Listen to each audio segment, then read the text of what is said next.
Twilight is setting in the valley. Far below us, a pale light is beginning to flicker, and the spreading pattern of the city slowly comes alive. As the winding road narrows to the mountaintop, the motor sound grows louder in the thin air, within the enclosing silence through which we move.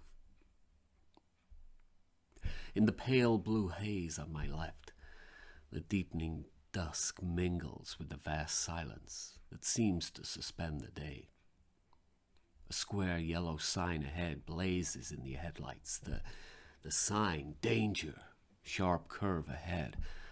The mountain wall leans close to the road. On Elsa's side, the low branches of a solitary tree rush by, scraping the top of the car. Elsa, too, is part of the surrounding silence. Beside me, she stares straight ahead at the highway. For a long time now, she has not spoken. She neither smiles nor is sorrowful. Her expression is grave, almost serene, as if there were no such things as tears or laughter. But this morning she smiled, a half-day's journey away in the cool morning of a quiet glade. She stepped from our trailer door and smiled softly as she waved me off to town. She blushed when I turned back a step to kiss her again, and when I finally drove off, the sweet touch of her hand still tingled in my palm. Life was wonderful. I drove happily to the small town nearby to buy provisions. We had decided to stay a few days. It was a pleasant spot we had found. There could be no better place to finish out our honeymoon. As I neared town, I thought it would be fun to add a gift for Elsa to the stuff that I would carry back to the camp. It was nearing lunchtime when I started back.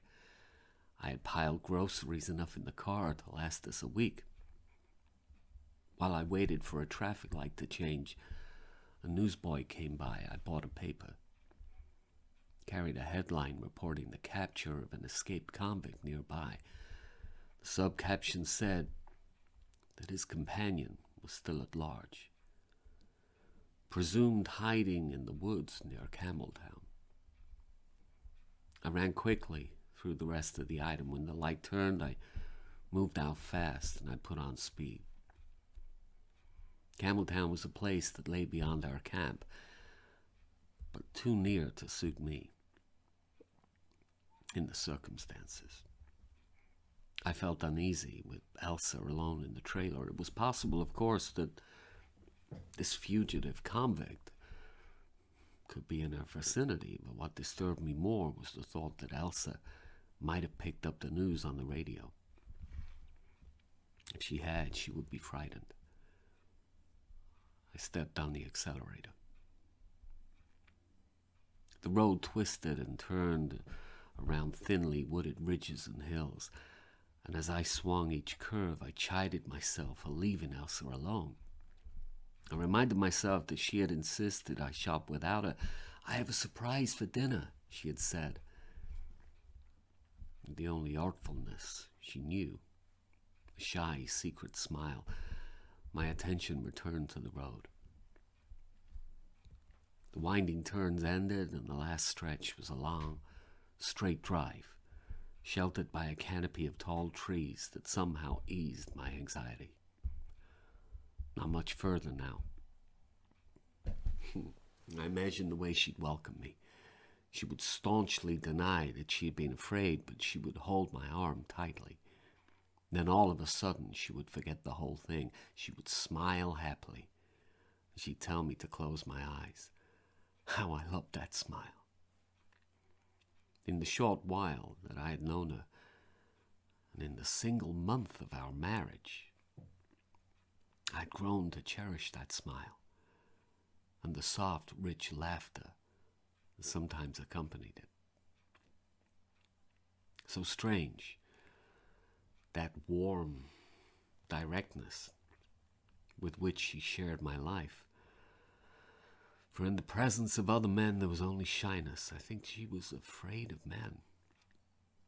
Something in her slender, glowing warmth made their blood stir. She knew that faintly, innocently. When the bold one stared at her, she would ask me to hold her close and never tell me why. The sun was near high noon when the road broke out into the clearing. I rode onto the grass and parked. I felt relieved because I had come so quickly. I pulled up the handbrake, and I looked to the trailer, expecting to see Elsa's welcoming figure there. My complacency ended. There in the clear fall sunlight, I saw wisps of smoke about our house, thin plumes slipping through the unlatched door. Wild red leaves fluttered across the grass, and a wavering silence to which I listened stupidly. Then I ran to the door and I swung it open violently. An acrid fog swirled about me, made me choke and cough. A curling, heavy mist clung to the ceiling. I swung the door wider and I flailed my arms to clear the air, and as the fog lifted and shifted, I saw with some relief there was no fire. Our dinner was smoking and burning upon the stove. 3 chops, I can see them yet, shriveled and black in a burning pot, brown where the water had been, and in the oven where I later found it, a crumbling, burnt blob that must have once been Elsa's first cake, the surprise she had promised me. Panic got hold of me. "Elsa!" I called. There was no reply. "Elsa!" I repeated. "Elsa!" But only the crackle of the burning pot answered me, and outside a thin echo wandered in the woods. I shut off the burners. The crackling persisted, as if in defiance. Then it ceased. I turned uneasily towards the door that led to our dining alcove in the rear. I stopped short at the sight of the waiting table with its knives and forks and plates in neat array. But no Elsa. But of course she wouldn't. She couldn't have been there, or the dinner wouldn't have been burned. Trying to understand what had happened, I rejected a dozen answers at once. She would never have left the dinner to burn for any sort of errand, nor were there neighbors about with whom to fall into forgetful conversation. We were alone. Then, as I stood there in the silence, I suddenly heard that faint sound, arising and falling as if someone was weakly breathing. Behind the curtain that secluded our bed, Elsa. I faced about and tore aside the curtain. There she lay, pale, still. I knelt beside her. She was barely breathing. "Elsa," I whispered. She didn't seem to move or to make any sound, yet I knew she was breathing, for I heard it. I rubbed her wrists and temples. I shook her gently, then fearfully she stirred a little. I wanted to get a doctor, yet I was afraid to leave. Then I remembered the brandy. I fumbled in the cupboard and my arm trembled as I poured a glassful and spooned a little between her lips. At last it took effect. Her lips moved. Her expression altered. She sputtered, she coughed, and her eyes opened weakly. At first they were blank. A long second passed while I just held her hands tightly. Then, as if awareness had just touched her, horror filled her eyes and she moaned. Then, as I gathered her into my arms and let the sheet that covered her fall away, I saw that she was naked. Completely. There were bruises on her body, as if someone had beaten her. Cruel bruises on her shoulders, where callous fingers had pressed, angry marks where heavy fists had struck her. Those numb moments beside my wife are not easily recalled, filled as they are with shame and a fierce anger. When at last she stirred again in my arms, I held her tight. I looked beyond her so that she wouldn't see the anguish in my eyes. For long minutes she shivered, then she sobbed pitifully. Finally, the tears and the trembling stopped. In a flat voice that frightened me, she said, "He killed me. He killed me." How I gathered the tangled threads of those dreadful hours, I cannot entirely remember. For a long time I cradled and comforted her as though she were a child. After a while she seemed to respond. But then, when she shuddered again, my indignation mounted. I lost control. I stormed at her with furious questions. "Who?" I demanded. "Who? When? How?" Until haltingly a brutal story came out, how a salesman knocked. A salesman? Yes. Are you sure? Did he carry a suitcase, a display? Yes. A salesman, so it wasn't a convict. Nothing reasonable. It was an ordinary man, ordinary. How he knocked. Interrupted her cooking, how he smiled patly and edged inside, eyeing her boldly while he chatted about kitchenware, how he touched her arm and seized her, and how she resisted. He beat her, and how she finally faded away. As she talked, she seemed to fall under a spell of horror that produced in her a curious calm. She repeated, "He killed me. He killed me," until I had to shake her to make her stop. Her eyes, I saw, stared straight ahead as she said over those dreadful words, and it seemed as though she saw that man, that menacing figure, in the hopeless distance. I never thought once of the police. Only one impulse was in me, a dreadful, agonizing craving for revenge. "I'll find him," I swore. "I'll kill him." Her hand clutched mine as if to restrain me. But when she felt the anger in my grip, her mood abruptly changed, and she said quietly, "Yes, yes." And when I hesitantly asked whether she would come with me, help me find him, she nodded, almost eagerly, I thought. We drove to the outskirts of the town, where she listened carefully to my instructions, nodding with a sort of unearthly calm. "We'll drive slowly," I told her. And this we did for perhaps half an hour, examining every passerby as we moved back and forth through the unhurried streets. The sun still hung heavy above us as we turned a third time down the town's main artery. In the wide street were a few parked cars, and a thin afternoon crowd was lazily inspecting the shop windows. A man lounging near the hotel disinterestedly, picking his teeth. It seemed to me he observed our slow progress curiously. I directed my wife's attention to him, but she gravely shook her head. And suddenly she gripped my arm. Her lips fell open and her face paled. She pointed at a shabby car parked near the hotel. A man was locking the car door. "That's him," she whispered. My blood quickened. "Are you sure?" I asked finally. Her eyes followed him as he put the keys in his pocket and he turned towards the hotel. "That is him," she insisted. "That's him."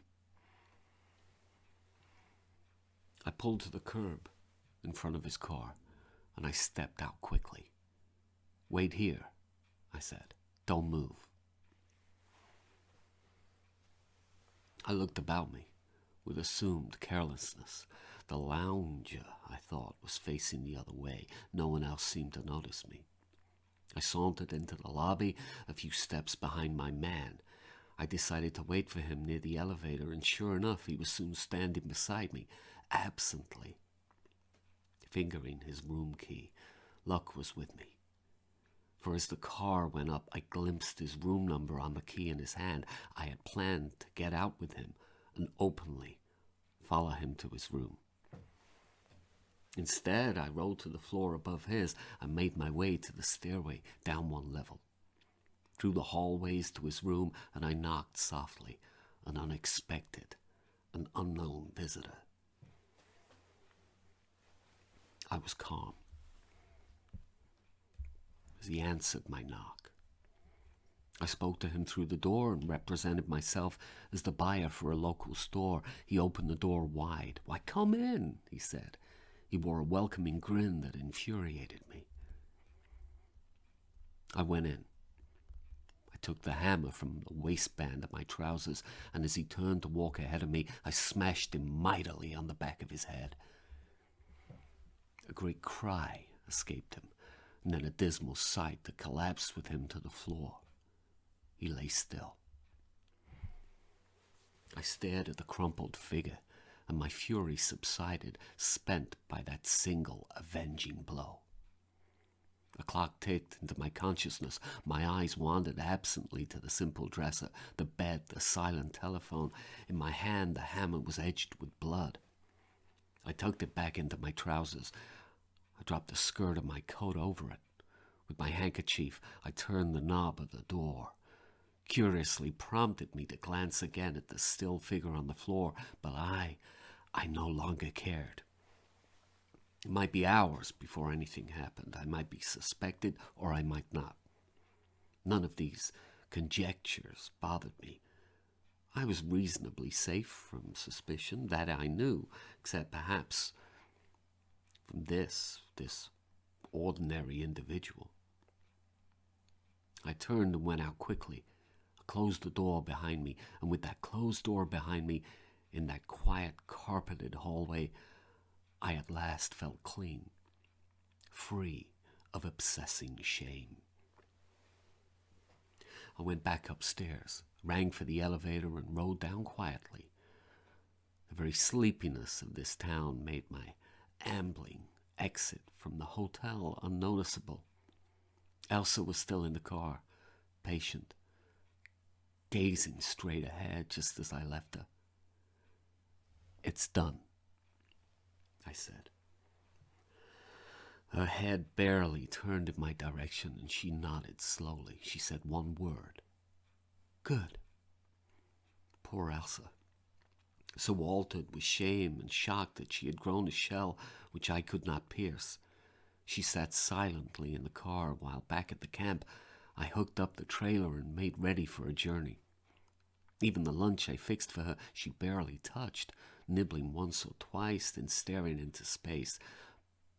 Perhaps when we were away from this terrible place. It was evening. We stopped again. I drove furiously past a dozen small villages, hurrying toward the city that lies now below and behind us at the foot of the mountain. I hoped to find its busy streets and some distraction from our lonely secret, to lose some of this horror there. Perhaps in some lively bar or in a theater. Perhaps in a good night's rest. Then the strain of the dreadful day took charge. A good night's sleep was all I craved, but not in the trailer, not yet. Elsa agreed. We rolled ahead and merged with the traffic in the city. We would park the trailer and stop at the best hotel. We'd have a hot bath, then dinner in the room, and perhaps a bottle of wine. A good sleep, a good sleep. "Would you like that?" I asked her. I thought her expression softened. Certainly a tear glistened in her eye. I wanted right then to hold her in my arms, to caress her and comfort her. I pointed to a hotel we were approaching. "Would you like that one?" I asked. Her glance followed my pointing finger. She paled. She gripped my arm tightly, and her lips parted. She stared straight ahead. Oh, God. She stared straight ahead and pointed at a man in the street. "That's him," she whispered. "That's him."